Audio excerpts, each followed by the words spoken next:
Hey, what's going on, everybody? Dead on Dave here. Thanks for coming back to the channel. I just wanted to continue my streak of consecutive update videos because, like I said, you guys gave me some support, so I'm going to be churning out as many videos as I possibly can. The only problem is relevant topics. I can come out here and ramble about SummerSlam 98. I mean, I could do all kinds of shit like that, but that will get boring and whatever. So I'm trying to find good topics to talk about and not get repetitive and not get boring. So one did come across, and I was like, oh, should I do a video on it? But you know what? I decided, fuck it. I'm going to, because I think it's the right thing to do. The Great Khali. It looks like it is the end of the line for the Great Khali.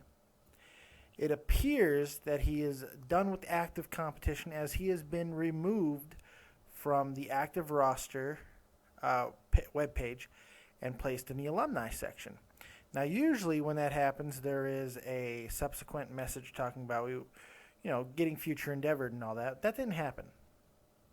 So what I'm thinking is Khali may be done completely with in-ring type of stuff, but I think we'll still see him because regardless of anything else that you could say about Khali, yes, he was horrible.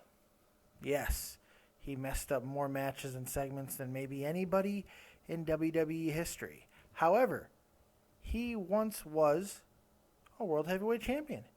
And for a time, looked very impressive. When they brought Khali in, and we go back to 2006, not many new guys in wrestling history has been built as strong as Khali was.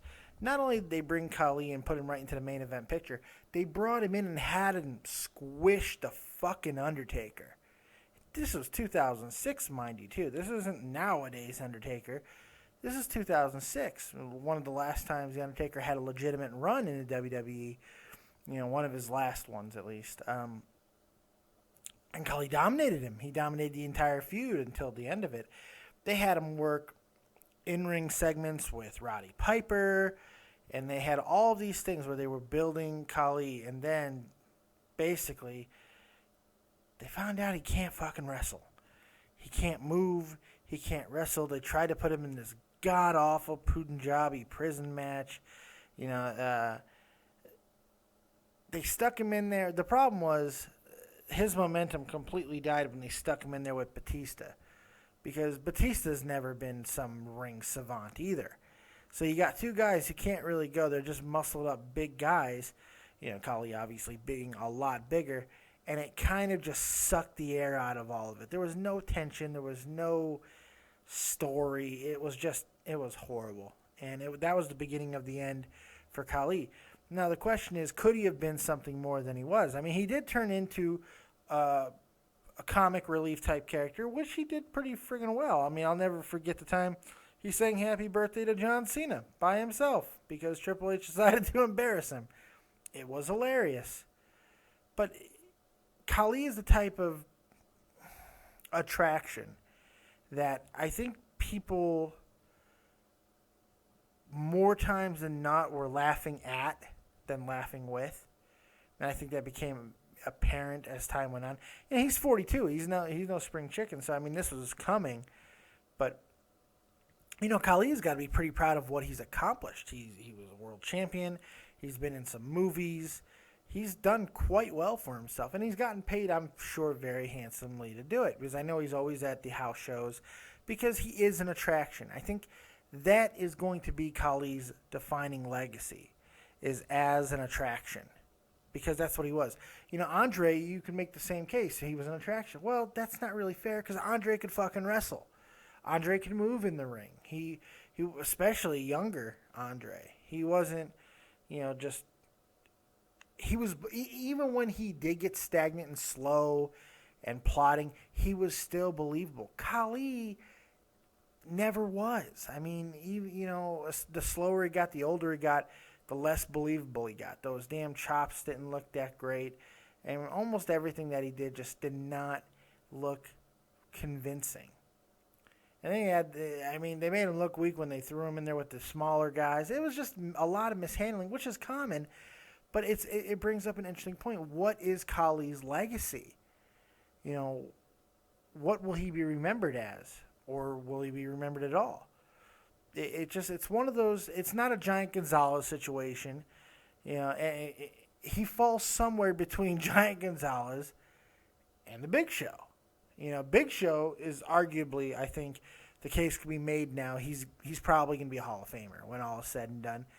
Deservedly so, probably. For what he did in his younger days alone. Because people forget, Big Show used to be a bad motherfucker, man. He used to be a bad man. He could move for his size. He was ruthless. He was scary. People forget that. I remember the first time I saw Big Show when he came out. It was something with Hogan. It was at Venice Beach something. It wasn't Bash at the Beach. It might have been a Hog Wild. I'm not sure, but he came out wearing Andre's shirt, and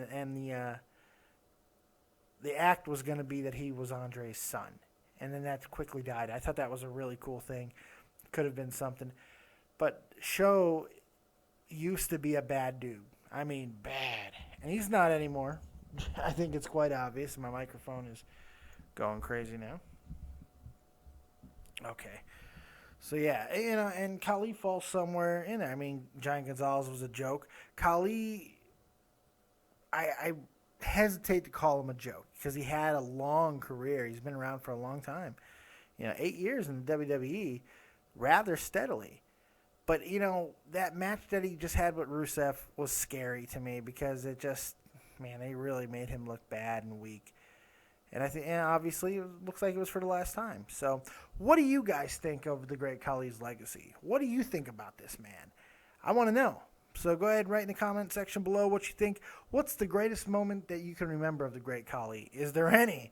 Are you happy to see him go? Is this actually the end? All these questions. Will the fat man stop talking? Yes, I will. Right after I plug me and all my friends. Make sure you check this weekend Tommy C over at Shot from the Point. He's got his mothership show, Shot from the Point Live, 3 p.m. Eastern Standard Time on Sunday. I will be doing the SmackDown review with Jeff the Huffman right back here. Probably sometime tomorrow it'll be released. Time, who knows? It'll be sometime in the late afternoon, I would hazard a guess there. No monetize this week. We will be back next week with the great Joe Cronin. And speaking of Joe Cronin, at Spectrum Gaming 617 on Monday night, we'll be doing our Monday Night Raw review once again. And that's about it, I believe. I want to once again thank Dave Rose for this incredible work that he did on my background. He did a great job. So I really wanted to say thank you for that. And also, finally, thank you guys for the support on the Creators Corner that I released yesterday. I've had more than I thought amount of people reaching out, and it looks like I could have upwards of 4 or 5 episodes already lined up of people showing what they do, what they create. So stay tuned for that. We got music. We got some art. I'm really excited about that. Possibly some comedy and some poetry, some writing and stuff. So I'm getting some steadily. They're coming in. People are saying, "Hey, this is kind of cool." So that's all going well, and you should be seeing a lot of content from this channel in the future. Thank you for the support. Godspeed, Khali. I'm out.